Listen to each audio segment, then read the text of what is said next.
ಪ್ರಿಯ ಕೇಳುಗರೆ, ನಮಸ್ಕಾರ. Challenge to champion ಪಾಡ್‌ಕ್ಯಾಸ್ಟ್‌ನ ಮತ್ತೊಂದು ಸಂಚಿಕೆಗೆ ಸ್ವಾಗತ. ನಾವು ಸ್ಥಿತಿಸ್ಥಾಪಕತ್ವ, ದೃಢ ನಿಶ್ಚಯ ಮತ್ತು ಸ್ಫೂರ್ತಿಯ ಅಸಾಧಾರಣ ಕಥೆಗಳನ್ನು ಬಹಿರಂಗಪಡಿಸುತ್ತಿದ್ದೇವೆ. ಇಂದು ನಾವು ಧೈರ್ಯ ಮತ್ತು ಪರಿಶ್ರಮದ ಅರ್ಥವನ್ನು ಮರು ವ್ಯಾಖ್ಯಾನಿಸಿದ ಅದ್ಭುತ ಮಹಿಳೆಯ ಬಗ್ಗೆ ಮಾತನಾಡುತ್ತಿದ್ದೇವೆ. ಆಕೆ ಅರುಣಿಮಾ ಸಿನ್ಹಾ, ಮೌಂಟ್ ಎವರೆಸ್ಟನ್ನು ಗೆದ್ದ ಮೊದಲ ಮಹಿಳಾ ವಿಶೇಷಚೇತನೆ. ಅರುಣಿಮಾ ಸಿನ್ಹಾ ಅವರು 1988ರ ಜುಲೈ 20ರಂದು ಭಾರತದ ಉತ್ತರ ಪ್ರದೇಶದ ಒಂದು ಸಣ್ಣ ಪಟ್ಟಣದಲ್ಲಿ ಜನಿಸಿದರು. ಪ್ರತಿಭಾವಂತ ವಾಲಿಬಾಲ್ ಆಟಗಾರ್ತಿಯಾಗಿದ್ದ ಅವರು ರಾಷ್ಟ್ರೀಯ ಮಟ್ಟದಲ್ಲೂ ಆಡಿದ್ದರು. ಅವರ ಜೀವನವು ಕ್ರೀಡೆ ಮತ್ತು ವೈಭವದ ದಿಕ್ಕಿನಲ್ಲಿ ಸಾಗುತ್ತಿರುವಂತೆ ತೋರುತ್ತಿತ್ತು. ಆದರೆ ವಿಧಿಯು ಅವರಿಗೆ ಬೇರೆಯೇ ಯೋಜನೆಯನ್ನು ನಿರ್ಮಿಸಿತ್ತು. 2011ರಲ್ಲಿ ರೈಲಿನಲ್ಲಿ ಪ್ರಯಾಣಿಸುತ್ತಿದ್ದಾಗ ಅರುಣಿಮಾ ಅವರ ಜೀವನವು ದುರಂತದ ತಿರುವು ಪಡೆಯಿತು. ಅವರ ವಸ್ತುಗಳನ್ನು ಕಸಿದುಕೊಳ್ಳಲು ಪ್ರಯತ್ನಿಸಿದ ದರೋಡೆಕೋರರು ಆಕೆಯ ಮೇಲೆ ದಾಳಿ ಮಾಡಿದರು. ಅವರು ವಿರೋಧಿಸಿದಾಗ ದರೋಡೆಕೋರರು ಅವರನ್ನು ಚಲಿಸುವ ರೈಲಿನಿಂದ ಹೊರಹಾಕಿದರು. ಈ ಭಯಾನಕ ಘಟನೆಯಿಂದ ಅವರಿಗೆ ತೀವ್ರ ಗಾಯಗಳಾಗಿದ್ದು, ಆಕೆಯ ಎಡಗಾಲನ್ನು ಮೊಣಕಾಲಿನ ಕೆಳಗೆ ಕತ್ತರಿಸುವುದನ್ನು ಬಿಟ್ಟು ವೈದ್ಯರಿಗೆ ಬೇರೆ ದಾರಿಯಿರಲಿಲ್ಲ. ಹೆಚ್ಚಿನ ಜನರಿಗೆ ಇದು ಅವರ ಕನಸಿನ ದಾರಿಯ ಅಂತ್ಯವಾಗಿರಬಹುದು. ಆದರೆ ಅರುಣಿಮಾ ಅವರಿಗೆ ಇದು ವಿಸ್ಮಯಕಾರಿಯಾದ ಪ್ರಯಾಣದ ಪ್ರಾರಂಭವಾಗಿತ್ತು. ಊಹಿಸಿಕೊಳ್ಳಲಾಗದ ನೋವು ಮತ್ತು ಸವಾಲುಗಳ ಹೊರತಾಗಿಯೂ ಅರುಣಿಮಾ ಅವರ ಉತ್ಸಾಹವು ಮುರಿಯದೆ ಉಳಿಯಿತು. ಆಸ್ಪತ್ರೆಯಲ್ಲಿ ಚೇತರಿಸಿಕೊಳ್ಳುತ್ತಿರುವಾಗ ಅವರು ತಮ್ಮ ಪರಂಪರೆಯನ್ನು ವ್ಯಾಖ್ಯಾನಿಸುವ ನಿರ್ಧಾರವನ್ನು ತೆಗೆದುಕೊಂಡರು.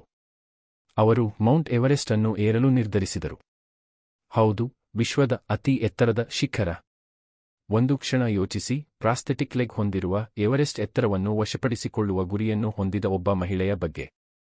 ಇದು ಅನೇಕರಿಗೆ ಅಸಾಧ್ಯವೆಂದು ತೋರುತ್ತಿತ್ತು, ಆದರೆ ಅರುಣಿಮಾ ಅದನ್ನು ಸಾಬೀತುಪಡಿಸಲು ನಿರ್ಧರಿಸಿದರು. ತಮ್ಮ ಮಹತ್ವಾಕಾಂಕ್ಷೆಯ ಗುರಿಯ ತಯಾರಿಗಾಗಿ ಅರುಣಿಮಾ ಅವರು ಎವರೆಸ್ಟ್ ಏರಿದ ಮೊದಲ ಭಾರತೀಯ ಮಹಿಳೆ ಬಚೇಂದ್ರಿ ಪಾಲ್ ಅವರ ಮಾರ್ಗದರ್ಶನದಲ್ಲಿ ಕಠಿಣ ತರಬೇತಿ ಪಡೆದರು. ಮುಂದಿನ ಸವಾಲಿನ ಕೆಲಸಕ್ಕೆ ಸಿದ್ಧರಾಗಲು ಅವರು ದೈಹಿಕವಾಗಿ ಮತ್ತು ಮಾನಸಿಕವಾಗಿ ದಣಿವರಿಯದೆ ಶ್ರಮಿಸಿದರು. ತದನಂತರ ಮೇ 21, 2013ರಂದು ಅರುಣಿಮಾ ಸಿನ್ಹಾ ಅವರು ಯೋಚಿಸಲಾಗದ ಸಾಧನೆಯನ್ನು ಮಾಡಿದರು. ಅವರು ಮೌಂಟ್ ಎವರೆಸ್ಟ್ ಅನ್ನು ಏರಿದ ಮೊದಲ ಮಹಿಳಾ ವಿಶೇಷಚೇತನೆ ಆದರು. ಆಕೆಯ ಸಾಧನೆಯು ಕೇವಲ ವೈಯಕ್ತಿಕ ವಿಜಯವಲ್ಲ, ಅವರ ಪರಿಸ್ಥಿತಿಯನ್ನು ಲೆಕ್ಕಿಸದೆ ದೊಡ್ಡ ಕನಸು ಕಾಣಲು ಧೈರ್ಯ ಮಾಡುವ ಪ್ರತಿಯೊಬ್ಬರಿಗೂ ಇದು ವಿಜಯವಾಗಿತ್ತು. ಆದರೆ ಅರುಣಿಮೆಯ ಕತೆ ಅಲ್ಲಿಗೆ ಮುಗಿಯುವುದಿಲ್ಲ. ಎವರೆಸ್ಟ್ ನಂತರ ಅವರು ಎಲ್ಲ 7 ಖಂಡಗಳ ಅತ್ಯುನ್ನತ ಶಿಖರಗಳನ್ನು ವಶಪಡಿಸಿಕೊಳ್ಳುವತ್ತ ಗಮನಹರಿಸಿದರು. ಈ ಸಾಧನೆಯನ್ನು 7 ಸಮ್ಮಿಟ್ಸ್ ಎಂದು ಕರೆಯಲಾಗುತ್ತದೆ. ಮತ್ತು ಏನು ಅಂತ ಊಹಿಸಿಕೊಳ್ಳಿ? ಹೌದು, ಅವರು ಅದನ್ನು ಸಾಧಿಸಿದರು.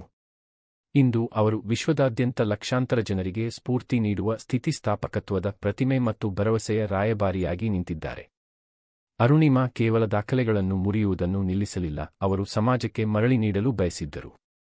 ಅವರು ವಿಶೇಷಚೇತನ ವ್ಯಕ್ತಿಗಳು ಮತ್ತು ಹಿಂದುಳಿದ ಜನರನ್ನು ಸಬಲೀಕರಣಗೊಳಿಸಲು ಅರುಣಿಮಾ ಫೌಂಡೇಶನ್ ಅನ್ನು ಸ್ಥಾಪಿಸಿದರು. ಅವರಿಗೆ ತಮ್ಮ ಪರಿಸ್ಥಿತಿಗಳನ್ನು ಮೀರಿ ಮೇಲೇರಲು ಅವಕಾಶಗಳನ್ನು ನೀಡಿದರು. ತನ್ನ ನಂಬಲಾಗದ ಪ್ರಯಾಣದ ಮೂಲಕ ಯಾವುದೇ ಪರ್ವತ ಅಕ್ಷರಶಃ ಅಥವಾ ರೂಪಕ್ಕೂ ಏರಲು ತುಂಬಾ ಎತ್ತರವಾಗಿಲ್ಲ ಎಂದು ಅರುಣಿಮಾ ನಮಗೆ ಕಲಿಸುತ್ತಾರೆ.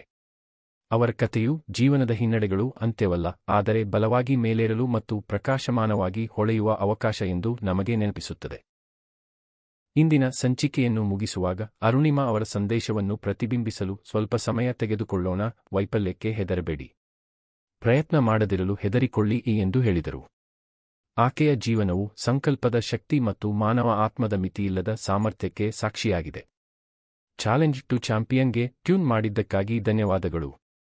ಅರುಣಿಮಾ ಅವರ ಕಥೆಯು ನಿಮಗೆ ಸ್ಫೂರ್ತಿ ನೀಡಿದ್ದರೆ ಈ ಪ್ರಸಂಗವನ್ನು ನಿಮ್ಮ ಸ್ನೇಹಿತರು ಮತ್ತು ಕುಟುಂಬದೊಂದಿಗೆ ಹಂಚಿಕೊಳ್ಳಿ. ಮತ್ತು ಹೆಚ್ಚು ಸ್ಫೂರ್ತಿದಾಯಕ ಕಥೆಗಳಿಗಾಗಿ ನಮ್ಮನ್ನು ಅನುಸರಿಸಲು ಮರೆಯಬೇಡಿ. ಮುಂದಿನ ಬಾರಿ ಬರುವವರೆಗೂ ಕನಸು ಕಾಣುತ್ತಿರಿ, ಶ್ರಮಿಸುತ್ತಿರಿ. ಮತ್ತು ನೆನಪಿಡಿ, ಪ್ರತಿ ಸವಾಲು ಚಾಂಪಿಯನ್ ಆಗಲು ಒಂದು ಅವಕಾಶ.